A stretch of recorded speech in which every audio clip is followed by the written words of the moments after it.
போர்க்களத்தில் வேங்கையாகி வெல்பவர், ஞானம் பொழிகின்ற அருவியைப் போல் அறிவில் சிறந்தவர். போர்க்களத்தில் வேங்கையாகி வெல்பவர், ஞானம் பொழிகின்ற அருவியைப் போல் அறிவில் சிறந்தவர். ஆர்த்தெழுந்தாள் இரட்டை வாழ் வீச்சாளர், வீரர் அலியார் அவர் அரிசின் புலியாக திகழ்ந்தவர். பார்ப்புகளும் பாரிஜாத மலரை போன்றவர், பார்ப்புகளும் பாரிஜாத மலரை போன்றவர். அஸ்ஸலாமு அலைக்கும் வரஹ்மத்துல்லாஹி வபரகாத்துஹு.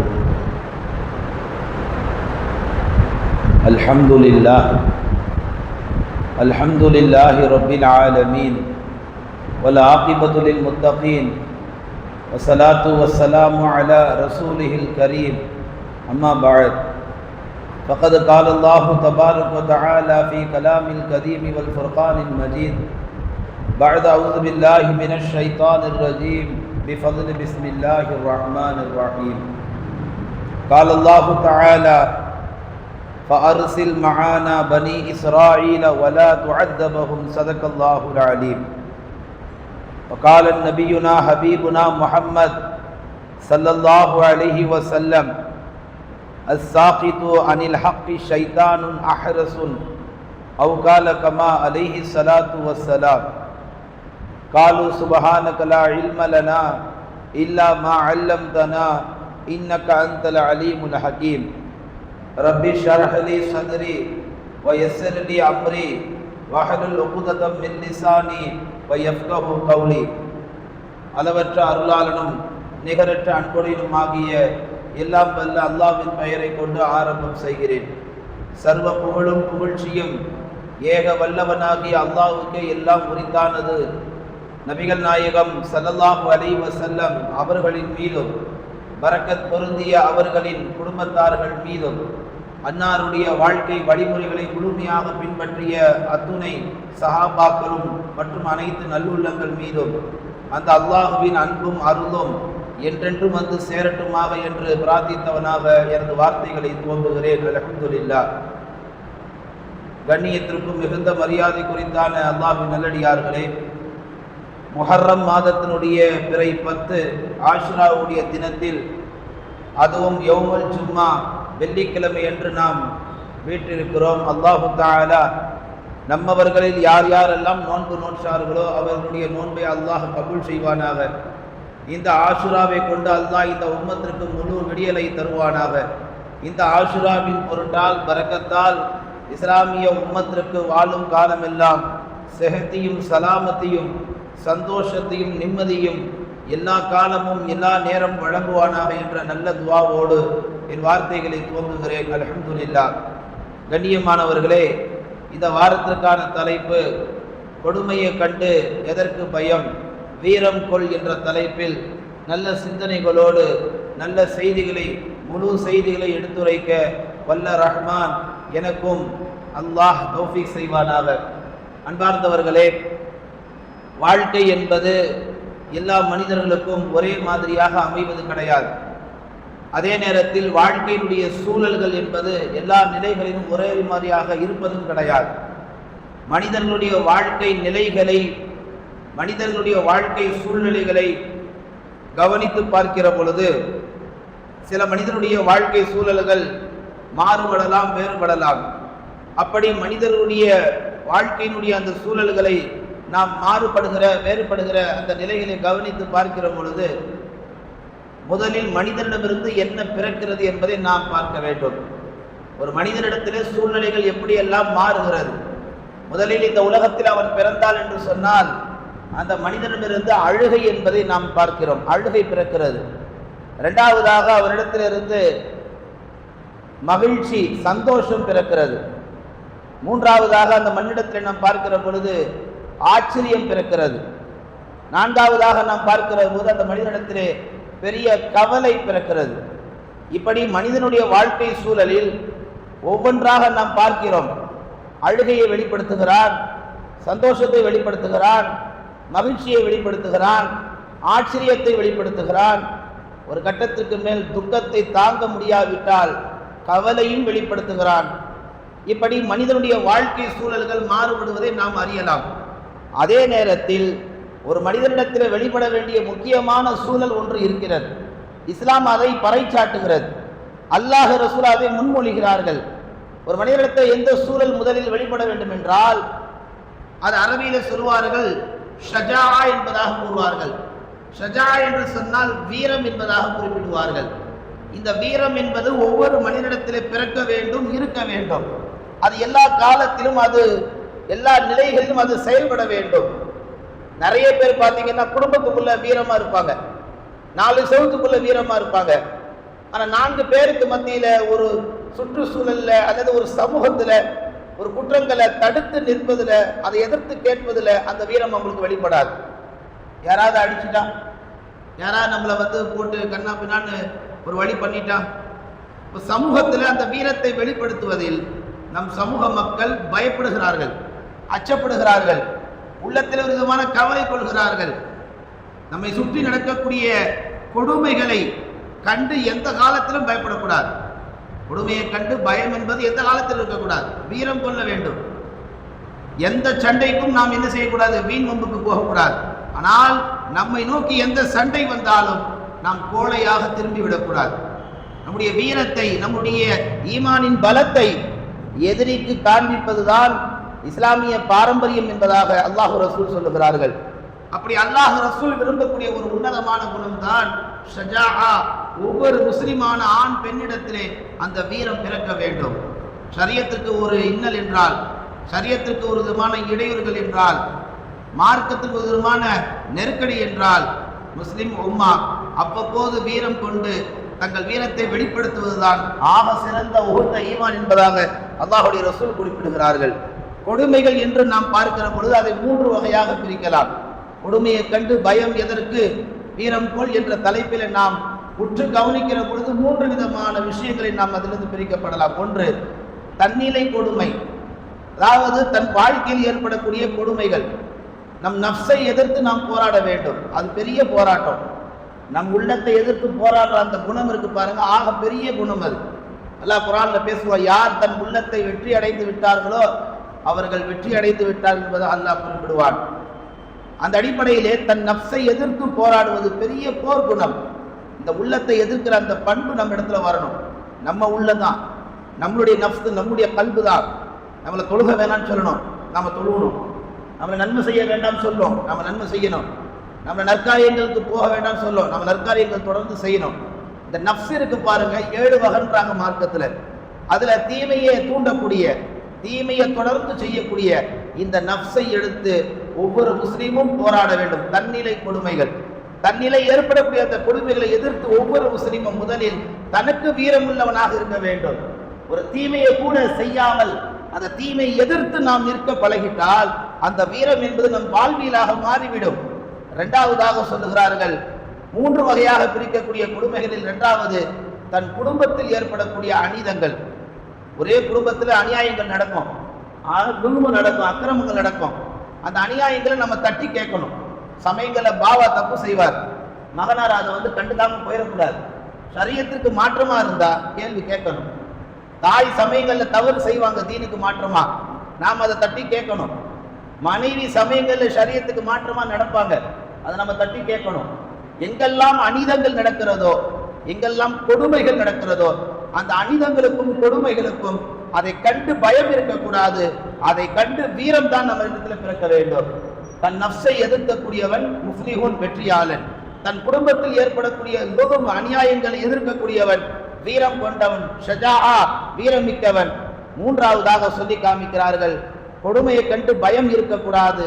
எப்படிப்பட்ட நிலை என்று சொன்னால், 3வதாக தான் சார்ந்திருக்கக்கூடிய சமூகம், தான் சார்ந்திருக்கக்கூடிய தீன், தான் சார்ந்திருக்கக்கூடிய கொள்கை, இதில் ஏதாவது நெருக்கடிகள் ஏற்பட்டால் வாழ விடாமல் அரசு தரப்பிலோ அல்லது அரசன் தரப்பிலோ அல்லது வேறு யாராவது துஷ்மன்கள், எதிரிகள், குஃபார்கள் நம்மளை நெருக்கடிப்படுத்தினாலோ நாம் அதை எதிர்த்து குரல் கொடுப்பது நம்மளுடைய உண்மையான ஈமான் என்பதாக பெருமானார் ஸல்லல்லாஹு அலைஹி வஸல்லம் அவர்கள் குறிப்பிட்டார்கள்.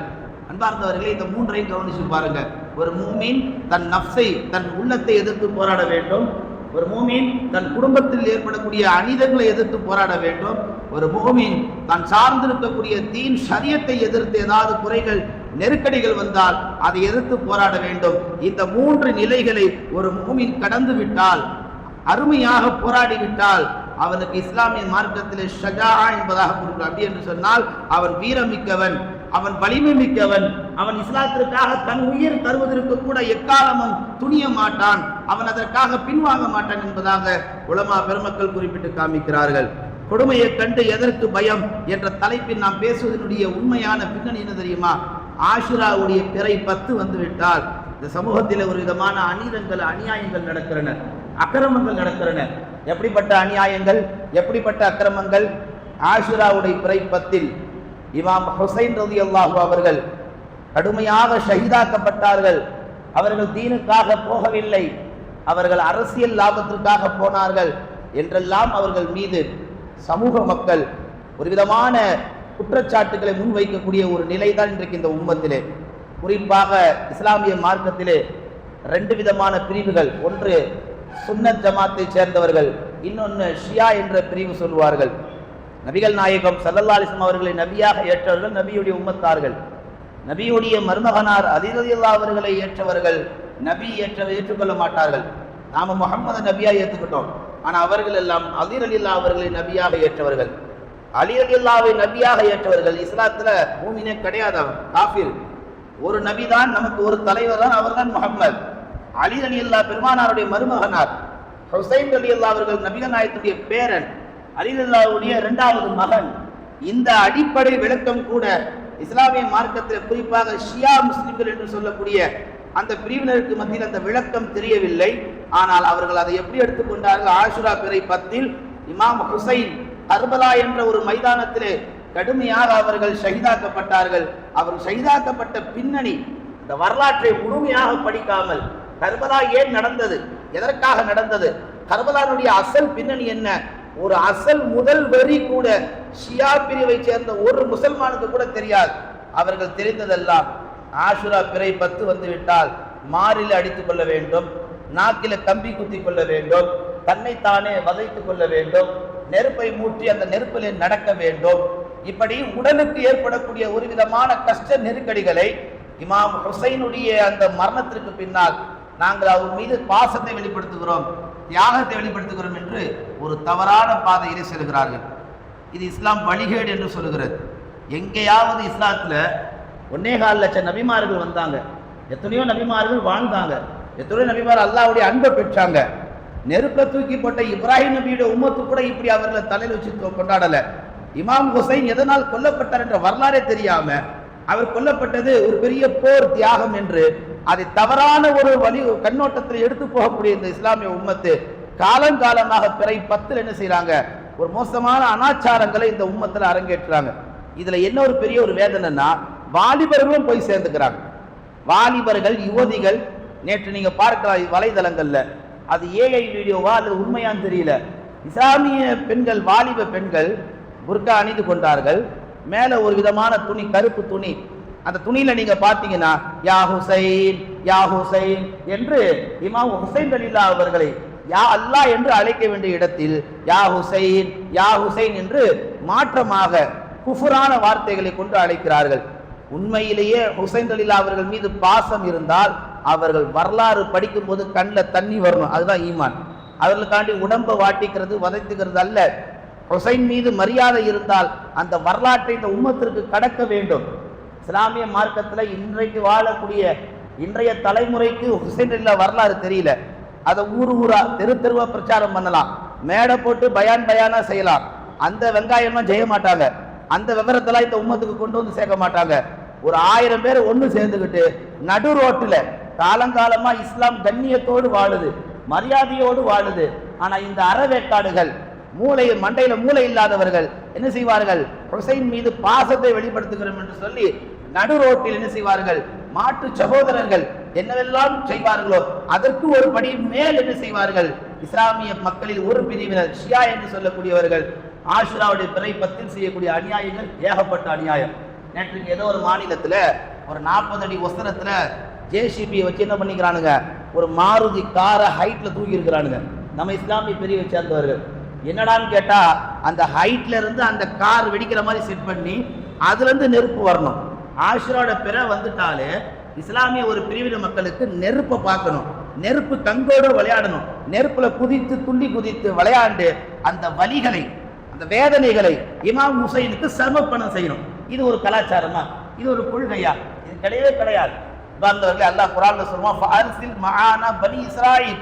ஹாரூன் மூசா அலைஹிஸ்ஸலாமுக்கு அல்லாஹ் சொல்கிறார், நீங்கள் 2 பேரும் ஃபிரௌனிடத்தில் கொத்தடிமையாக இருக்கக்கூடிய பனு இஸ்ரவேல் மக்களை போய் காப்பாற்றுங்கள், அவர்களை நீங்கள் என்ன செய்யுங்கள், வலா துஅத்தபஹும், அவர்கள் வேதனையில் சிக்கிக் கொண்டார்கள் என்று அல்லாஹ் மூசாவுக்கு ஹாரூனுக்கு கட்டளை பிறப்பிக்கிறான். இந்த இடத்துல அல்லாஹ் மூசா ஹாரூனுக்கு சொல்ல வருவது, அவன் கொடுங்கோவன் தான், அவனை எதிர்த்து போராடுங்கள், அவன் கெட்டவன் தான், அவனை எதிர்த்து நில்லுங்கள், அவன் செய்யும் கொடுமைக்கு பயந்து பின்வாங்காதீர்கள், அவன் கொடுமைகளுக்கு எதிர்த்து உங்கள் வீரத்தை வெளிப்படுத்துங்கள் என்று அல்லாஹ் மூசா ஹாரூன் அலைஹிஸ்ஸலாமுக்கு குர்ஆனிலே ஒரு வசனத்தில் பேசி காமிப்பான்.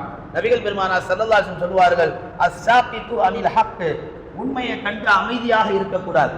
நம்ம வாழக்கூடிய காலகட்டத்தில் நமக்கு முன்னால ஒரு அநீதி நடக்குது, ஒரு உண்மையை மறைக்கிறாங்க, நமக்கு எதுக்கு வம்பு, எப்படி இந்த ஆக்ஷன், எப்படி நமக்கு எதுக்கு வம்பு, நாம பேசாம போயிடுவோம், நாம பொண்டாட்டி புள்ளியோட இருக்கிறோம், நாம குடும்ப குட்டியோட இருக்கிறோம், நாம உண்டு நாம வேலை உண்டு இருக்கிறோம், நாம போய் அதை தலையிட்டு இருக்கிற நிம்மதி போயிடும்.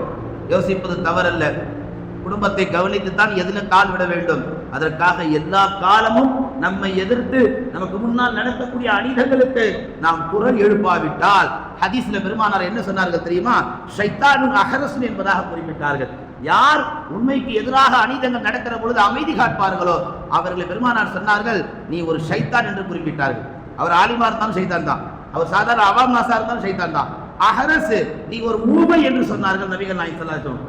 மைக்க கொடுத்தா வாய்க்கிலேயே பேசுவார், மைக் இல்லைனாலும் வாய்க்கிலேயே பேசுவார். ஆனால் அநீதத்தை எதிர்த்து வாய் திறக்காவிட்டால், குரல் எழுப்பாவிட்டால் 2 வார்த்தைகளை பெருமானார் சொன்னார்கள், ஒன்று ஷைத்தான், இன்னொன்று ஊமை என்று குறிப்பிட்டார்கள். கழுத்துக்கு கத்தியெல்லாம் வராது. நாம் எதிர்த்து கேட்கிற பொழுது, அநீதத்திற்கு எதிராக குரல் கொடுக்கிற பொழுது, இன்றைய காலகட்டத்தில் அப்படி ஒரு மாவீரன் யாருமே கிடையாது. கேட்டுட்டாங்க, கழுத்துல கத்தி வச்சுக்குவான், அந்த பயமே வேண்டாம். கழுத்தில் உண்மையாக அப்படி கத்தியே வந்தாலும் அநீதத்திற்கு எதிராக நாம் குரல் எழுப்புவதால் ஒரு முஸ்லிமுடைய அடிப்படை அக்கீதா என்றார்கள் கண்மணி நாயகம் ஸல்லல்லாஹு அலைஹி வஸல்லம் அவர்கள். அன்பார்ந்தவர்களே, ஆஷுராவுடைய நாள் வந்துவிட்டால் இந்த உம்மத்து அந்த வரலாற்றை வாசிக்க வேண்டும், அந்த வரலாற்றை நேசிக்க வேண்டும், அந்த வரலாற்றை இந்த உம்மத்திற்கு கடத்தாக்க வேண்டும். இந்த உம்மத்துல வரலாறு, குறிப்பா கர்பலாவுடைய வரலாறு தெரியாத காரணத்தினால்தான் இஸ்லாமிய வாலிபர்கள் எழுச்சி மிக்கவர்களாக வாழ வேண்டியவர்கள் கோழைகளாக வாழ்ந்து கொண்டிருக்கிறார்கள். நபிகள் நாயகத்தை கண்ட மேனிக்கு அவமதிச்சான், அவமரியாதை செஞ்சான். எத்தனை வாலிபர்கள் வந்தாங்க ஷரியத்துல, நடுநாட்டுக்கு எத்தனை பேர் வந்தாங்க, ஷரியத்துடைய சட்டங்கள்ல அரசாங்கம் கை வச்சது, எத்தனை வாலிப பட்டாளம் வந்துச்சு. இடையில முத்தலாக்கு, ஷரியத்துல ஒவ்வொரு சட்டத்தையும் அவன் முடக்க ஆரம்பிச்சான். நடு ரோட்டுக்கு நம் சமுதாயத்தை சேர்ந்த வாலிபர்கள் லட்சக்கணக்கான பேர் குழுமி இருக்க வேண்டும், வெறும் 100கணக்கான பேர் தான் குழுமி இருந்தாங்க. இதெல்லாம் எதனுடைய பின்னணி? அழைப்பு போகவில்லை என்று நோக்கம் அல்ல, கர்பலாவின் வரலாறை அவர்கள் தெரிந்து கொள்ளவில்லை. கர்பலாவின் வரலாறை தெரிந்து கொண்டால் இமாம் ஹுசைன் எப்படி வாழ்ந்தார்கள் என்ற உண்மையான வீரம் அவர்கள் உள்ளத்திலே வந்திருக்கும். ஒரு திரைப்பட காட்சி, ஒரு விதமான சண்டை காட்சி, ஒரு விதமான கடுமையான வசனங்கள் காட்சி, அதை பார்க்கிற பொழுது, அதை கேட்கிற பொழுது இவனுக்கு ஒரு விதமான ஜோஷ் ஏறுது. அங்க அவர் அடிச்சாருன்னா இவனுக்கு கோபம் வருது, அங்க ஒரு வசனம் பேசினா இவருக்கு பொங்குது. நாம கவனிக்க வேண்டும், ஒரு பொய்யான பிம்பத்தை காமிக்கிற பொழுது இந்த ரத்தத்துல சூடு ஏறுது, இந்த மண்டைக்குள்ள ஒரு விதமான கோபம் ஏறுது. நாமளும் அப்படி சண்டை போடணும், நாமளும் அப்படி எதிர்த்து பேசணும். ஆனா உண்மை வரலாறை நாம் படிக்க தவறியதால் இன்றைக்கு ஒரு கோழைகளாக வாழ்ந்து கொண்டிருக்கிறோம். சொந்த மஹல்லாவுல, வாழும் மஹல்லாவுல யாராவது வந்து ஏதாவது ஒரு அநியாயம் பண்ணா கூட கதவை சாத்திக்கிட்டு உள்ள இருக்கக்கூடிய உம்மத்தாகத்தான் நாம் இருந்து கொண்டிருக்கிறோம். ஆனால் ஆஷுராவுடைய இந்த கர்பலா, இந்த வரலாறை இந்த உம்மத்து படிக்க தவறி விட்டார்கள். அன்பார்ந்தவர்களே, ஆஷுராவுடைய வரலாறை, இஸ்லாத்துல எத்தனையோ வரலாறுகள் இருக்கு, உங்களுக்கு சொல்ல நேரம் இல்லை. அத்தனை வரலாறுகளையும் ஒரு தராசின் தட்டில வைத்து, கர்பலா என்ற வரலாறுல இன்னொரு தராசின் தட்டில வைத்தீங்கன்னா கர்பலாவுடைய கணம் தாங்காமல் அது தாழ்ந்து போகும். 1000 வரலாறுகள் ஒரு தட்டில வைங்க, பத்ரு, உஹுது, ஹந்தக்கு, தபூக்கு, எத்தனை போர் நடந்துச்சோ அத்தனை போர் வரலாறுகளையும் ஒரு தட்டுல, கர்பலா மட்டும் ஒரு தட்டுல வைங்க, அத்தனை போரை இந்த கர்பலா சாப்பிட்டு விடும். அந்த அளவுக்கு உன்னதமான ஒரு எழுச்சி மிக்க, ஒரு வீரமிக்க ஒரு வரலாற்று பின்னணி தான் கர்பலா. அன்பார்ந்தவர்களே, அப்படிப்பட்ட அந்த கர்பலாவை இந்த உம்மத்து மறந்தவர்களாக வாழ்ந்து கொண்டிருக்கிறார்கள். ஒரு உண்மை முஸ்லிம், அல்லாஹ் ஒருவன் தான் இறைவன், முஹம்மது என் நபி, அலி அவருடைய மருமகனார், ஹுசைன் அவருடைய மகனார், என்ற இந்த அடிப்படை சின்ன புரிதலை புரிந்து கொண்டால் ஆஷுராவுடைய பிறை 10 அவன் பைத்தியகாரத்தனமா நடந்துக்க மாட்டான். நான் சொல்றது உங்களுக்கு வேடிக்கையாவோ அல்லது உண்மையாக இல்லாவிட்டால் எல்லாரும் கையில தொலைபேசி வச்சிருக்கிறீங்க, யூடியூப்ல போய் கர்பலா அநியாயங்கள், கர்பலா அநீதங்கள், கர்பலா அக்கிரமங்கள், இல்ல கர்பலாவுடைய ஷியா பிரிவுடைய அக்கிரமங்கள் என்று டைப் செய்யுங்க, வகை வகையா வீடியோ வரும். ஆனா பார்த்தா தலையில துப்பி இருக்கும், முகத்துல தாடி இருக்கும், தொழிலாளியா இருப்பாங்க. ஆனா ஆஷுரா பிறை 10 வந்துட்டா பைத்தியக்காரங்களா மாறிடுவாங்க. இது மார்க்கத்துல சுத்தமா தடுக்கப்பட்டது. இது இல்லை என்றார்கள் கண்மணி நாயகம் ஸல்லல்லாஹு அலைஹி வஸல்லம் அவர்கள். அடுத்து பெருமானார் ஸல்லல்லாஹு அலைஹி வஸல்லம் சொன்னார்கள், கர்பலாவை நீங்கள் உண்மையாக விளங்கினால் ஒரு உண்மை மிக்க முஸ்லீமாக உங்களால் உருவாக முடியும். ஏன்னா இன்னைக்கு இந்த கர்பலாவின் மூலம் நிறைய தர்காக்கள்ல பஞ்சாங்குவாங்க, அந்த 5 விரலை கொண்டு போய் செவுத்துல அடிக்கிறது. அது என்னதுக்குன்னு தெரியல. வீட்டுல படையாம் போட்டாவது வெயில காய வைக்கலாம். அம்மா என்ன செய்வாங்க, மேல மாடியில பழைய சோத்தை என்ன செய்வாங்க, அரைச்சி படியாம் போட கூப்புவாங்க, அதுக்கெல்லாம் போக மாட்டான். ஆனா என்ன செய்வான், போய் நேற்று வாங்குற ஒரு வீடியோல இப்படி அடிச்சுக்கிறான், இப்படி அடிச்சுக்கிறான், நெஞ்சு வலி வந்துடும் என்னன்னு தெரியல. அத்தனை பேர், ஆயிரக்கணக்கான மக்கள் கொஞ்சம் கூட ஒரு அடிப்படை புரிதல் இல்லாம மார்ல அடிச்சுக்கிறதும், உடம்பை வாட்டிக்கிறதும், வதச்சிக்கிறதும் குர்ஆன்ல ஒரு ஆயத்துல கூட கிடையாதுங்க. அப்படி ஹதீஸ்ல ஒரு இடத்துல கூட கிடையாதுங்க. நபிகள் நாயகம் இறந்து போனாங்க, அவங்க கூட அப்படி கிடையாது. இந்த உம்மத் ரசூலுல்லாஹ் இறந்து போய் 50 வருஷத்துக்கு பின்னாடி நடந்த யுத்தம் தான் கர்பலா யுத்தம். இவங்க ஹுசைன் ரலியல்லாஹு தூக்கி தலையில வச்சு கொண்டாடுறாங்களே, அவருடைய தகப்பனார் அலி ரலியல்லாஹு, அவங்க எவ்வளவு பெரிய தியாகி, எவ்வளவு பெரிய ஷஹீத், எப்படி கொலை செய்யப்பட்டார்கள். அவங்க தந்தைக்கு கூட இப்படி ஒரு மரியாதை கிடையாது. ஹுசைனுக்கு மாத்திரம் ஏன் இப்படி ஒரு மரியாதை கேட்டீங்கன்னா, ஹுசைன் ரலியல்லாஹு வாழ்ந்த காலத்தில் அந்த மக்களுக்காக ஹுசைன் இறங்கினார்கள். எனவே தனக்காக ஒரு தலைவன் இறங்கினான் என்ற கண்ணோட்டத்தில் அந்த மக்கள் கண்மூடித்தனமாக அந்த தலைவரை தலைக்கு மேல் தூக்கி வைத்துக் கொண்டார்கள். அதுதான் அங்க நடந்த பெரிய வரலாற்று பிழையே. இன்னைக்கு இந்த மக்கள் இவ்வளவு பெரிய மடத்தனமா, ஒரு மடமையா நடப்பதற்கு காரணம் என்ன? தனக்கு ஒருவன் குரல் கொடுக்க வருகிறான் என்றால் அது எதற்கு என்பதை யோசிக்க வேண்டும். அந்த மக்கள் அப்படி யோசிக்கல. ஹிஜ்ரி 61ஆம் ஆண்டு இமாம் ஹுசைன் ரலியல்லாஹு அவர்கள் ஏறக்குறைய 60-61 வயசு மதிக்கத்தக்கவர்களாக இருந்தார்கள். மதீனாவிலே அமைதியாக வாழ்ந்து கொண்டிருக்கிறார்கள். ஈராக்ல கர்பலா என்ற ஒரு மைதான பகுதி, அங்கு யஸீத் இப்னு முஆவியா என்று சொல்லக்கூடிய ஒருவன் ஆட்சி செய்கிறான். அவன் தனக்கு பின்னால் தன் மகனார் வர வேண்டும் என்று சொல்லி தன் மகனை ஆட்சியில நிற்க வைக்க ஒரு ஆலோசனை, ஒரு முடிவு எடுக்கிறான். அந்த மக்கள் எல்லாம் இது மன்னர் ஆட்சி, இப்படி நடக்கக்கூடாதுன்னு எதிர்த்து நின்றாங்க. அந்த மக்களை என்ன செஞ்சான், கடுமையா வேதனை செஞ்சான். அந்த மக்கள் பார்த்தாங்க, இவனை எதிர்த்து நிற்கிற ஆற்றல், வீரம் ஹுசைனை தவிர இந்த உலகத்தில் வேறு யாருமே இல்லை என்று சொல்லி மதீனாவில் வாழக்கூடிய இமாம் ஹுசைன் அவர்களுக்கு ஈராக்கில் இருக்கக்கூடிய முஸ்லிம்கள் என்ன செய்யறாங்க, ஹுசைனுக்கு கடிதங்கள் எழுதுறாங்க. ஒரு கடிதம் இல்லை, மூட்டையா கடிதம் வருது. இமாம் ஹுசைன் கடிதங்களை படிச்சுட்டு கோபத்துல பொங்கி எழுந்து மதீனா விட்டு பிறப்படுறாங்க. இப்னு அப்பாஸ் வந்து தடுக்கிறாங்க. அப்துல்லா இப்னு உமர் இப்னு அதீஸ் அவங்க வந்து தடுக்கிறாங்க, போவாதீங்க. அது எப்படிப்பட்ட ஊர் தெரியுமா? உங்க தந்தைய கடுமையா பண்ண ஊர், உங்க அண்ணனுக்கு விஷம் கொடுத்து சாகடிச்ச ஊர், அரக்கனுங்க, கிறுக்கனுங்க, பைத்தியங்க, மோசமானவனுங்க, அந்த ஊருக்கு போவாது தடுத்தாங்க. நான் ஹுசைன் கேட்கல, நான் போய் தாவ, நீங்க போகக்கூடாது, நீங்க அமைதியா தாவா செய்யுங்க, மக்காவை தவாஃப் செய்யுங்க, இந்த மக்களுக்கு தீன சொல்லுங்க, இதோடு வாழ்ந்துட்டு போயிருங்க, அங்க போகாதீங்க, உங்க நிலை மோசமாயிரும். தடுத்தாங்க. சரின்னு போயிட்டாங்க கண்ணியமா. ஆனா ஈராக்கில் அநீதங்கள் அதிகமாக ஆக இந்த மக்கள் என்ன செய்யறாங்க, ஒரு மூட்டை 2 மூட்டை அனுப்பின கடிதங்கள் எல்லாம் மூட்டை கணக்கில் கடிதங்கள் அனுப்பிட்டாங்க. ஈராக்கில் இருந்து மதீனாவுக்கு பல மூட்டைகள் கடிதங்கள் வர வர இமாம் ஹுசைன் பயந்து செய்யறாங்க. யார் பேச்சையும் கேட்கல, நேரா எடுத்தவங்க தான் அந்த நட மக்காவுக்கு வந்தாங்க. வந்து கஅபத்துல்லாஹ்வை பார்த்து துவா செய்யறாங்க. இன்னைக்கு தான் கஅபத்துல்லாஹ்வுக்கு போயிட்டா, ஹாய், நாங்க இப்ப எங்க வந்திருக்கிறது தெரியுமா? புனித இல்லம் கஅபாவுக்கு வந்திருக்கிறோம், ஒரு லைக் போடுங்க. கஅபாவை இன்னைக்கு நாம எப்படி பார்க்கிறோம், ஒரு சாதாரண கட்டிடமா பார்க்கிறோம். அதனால அதுல வீடியோ எடுக்க சொல்லுது, அதுல செல்ஃபி எடுக்க சொல்லுது, அதுல போட்டோ எடுக்க சொல்லுது. ஆனா இமாம் ஹுசைன் கஅபாவுக்கு வந்து கஅபாவை பார்த்து சொல்றாங்க, நீ சாதாரணமான இல்லம் அல்ல, லட்சக்கணக்கில் நன்மை தரக்கூடிய இல்லம். நீ அல்லாஹ்வுடைய வீடு. உன்னிடத்திலே தொழுதால் மன அமைதி கிடைக்கும், உன்னிடத்திலே இருந்தால் மன நிம்மதி உண்டாகும். உலகத்திலே சிறந்த வீடு அல்லாஹ்வுக்கு நீதான், நபிமார்கள் வந்து போன இடம் என்று கஅபாவை பல வார்த்தைகளால் பாராட்டினார்கள். கடைசி 2 வார்த்தை சொன்னாங்க இமாம் ஹுசைன், இனி நான் இந்த கஅபாவில் இருக்க முடியாது, என் பாதங்கள் எப்பொழுது திரும்பும் என்று எனக்கு தெரியாது. இனி நான் உன்னை என் 2 கண்களால் இனி நான் எப்போ பார்க்க போகிறேன். இதெல்லாம் ஒரு மனுஷங்கிட்ட பேசல, ஒரு கட்டிடத்துல பேசுறாங்க. ஒரு கட்டிடத்துல கவலை வெளிப்படுத்துறாங்க. நான் ஈராக்குக்கு செல்கிறேன், கர்பலா என்ற மைதானத்தில் யுத்தம் நடைபெற இருக்கிறது என்று சொல்லி இமாம் ஹுசைன் கஅபாவிலிருந்து பெறப்பட்டு என்ன செய்கிறார்கள், மதீனாவிலிருந்து ஈராக்குக்கு பயணம் செய்கிறார்கள். பயணம் செய்கிற பொழுது இமாம் ஹுசைனை தடுத்தார்கள், போகாதீர்கள், நீங்கள் என்ன செய்யுங்கள், உங்கள் ஆளிலிருந்து ஒரு நபரை இங்கேருந்து அங்கே அனுப்புங்க. இங்கேருந்து அனுப்பக்கூடிய அந்த நபர் என்னன்ற போய் பார்த்துட்டு வரட்டும். போய் பார்த்துட்டு வந்ததுக்கு பின்னாடி நீங்கள் போகலாம். இமாம் ஹுசைன் முஷ்கில் என்று சொல்லக்கூடிய ஒருவர் இங்கேருந்து அனுப்புனார். அவர் அங்கே போனார். போய் ஒரு வீடுகளில் ஒளிஞ்சிக்கிட்டார். அங்கே உள்ள இப்னு ஜியாத் என்ன செய்கிறான், இங்கே யாரோ ஹுசைன் மூலிமா வந்திருக்கிறாங்க, அவர் யாருன்னு முன்னாடி வந்துட்டா உயிர் தப்பிச்சார், இல்லைன்னா தண்டனை கடுமை. ஊர் மக்களுக்கு அறிவு செய்கிறார். ஹுசைன் மூலிமா வந்த நபர் யார் கண்டுபிடித்து தருவார்களோ அவர்களுக்கு கவர்னர் பதவி தரப்படும். ஒரு கட்டத்தில் ஆளை பிடிச்சா அந்த நடு ரோட்டில் நிப்பாட்டி கடுமையாக தண்டிச்சு, உன் கடைசி ஆசை என்னன்னு கேட்குறான் இப்னு ஜியாத். அந்த முஷ்கில் உகைல் என்று சொல்லக்கூடிய ஹுசைன் மூலிமா வந்த அந்த மனிதர் சொன்னார், என்னுடைய கடைசி ஆசை இமாம் ஹுசைன் இந்த மண்ணை தொடக்கூடாது, இந்த மண்ணுக்கு வரவே கூடாது, அதான் என் கடைசி ஆசை. உனக்கு அவ்வளோ கொழுப்பா என்று சொல்லி தூக்கில் போட்டான். இதை அறிஞ்ச இமாம் ஹுசைன் இன்னும் கோபம் பொங்கி மதீனாவிலிருந்து ஈராக்குக்கு வேகமாக பயணம் பெற்றார்கள். பயணம் பெறுகிற பொழுது தன் குடும்பத்தாரையும் கூப்பிட்டுட்டாங்க, தன்னை சார்ந்த மக்களையும் கூப்பிட்டுட்டாங்க. போகிறாங்க, வழியில் பாதையில் என்ன செய்கிறாங்க, போக போக எதிரில் என்ன நடக்கும், நமக்கு என்ன ஆகும் என்ற உண்மையும் சொல்கிறாங்க. இதில் வாழ்வு சாவு ரெண்டுமே இருக்குது. விளைப்பமா சாவுமா தெரியல. உயிர் மேலே உலக மேலே ஆசை இருந்தால் என் கூட வராதிங்கன்ட்டாங்க. பல நூற்றுக்கணக்கான மக்கள் திரும்பிட்டாங்க. இமாம் ஹுசைனுடைய குடும்பத்தார் மட்டும் இமாம் ஹுசைனோடு பயணித்தார்கள். இதெல்லாம் ஹிஜ்ரி 1 ஸ்டார்ட் ஆகி ஹிஜ்ரி 8, 9 வரைக்கும் நடக்குது.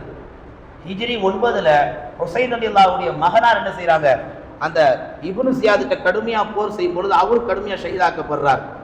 ஹிஜ்ரி 10 அன்று இமாம் ஹுசைன் களத்தில் இறங்கி சண்டை இடுகிற பொழுது இப்னு ஜியாத் என்ன செய்கிறான், இமாம் ஹுசைன் ரலியல்லாஹு அவர்களை உடம்புல 30க்கு மேற்பட்ட காயங்கள், 34க்கு மேற்பட்ட வெட்டுக்கள், பல இடங்கள்ல இமாம் ஹுசைனுக்கு கத்தி குத்துகள், ரத்த வெள்ளத்துல துடிச்சிட்டு இருக்கும் பொழுது இமாம் ஹுசைனுடைய தங்கையார் ஜைனப் ரலியல்லாஹு அவர்கள் ஒரு அழகான குழந்தைய கையில தூக்கிட்டு வர்றாங்க.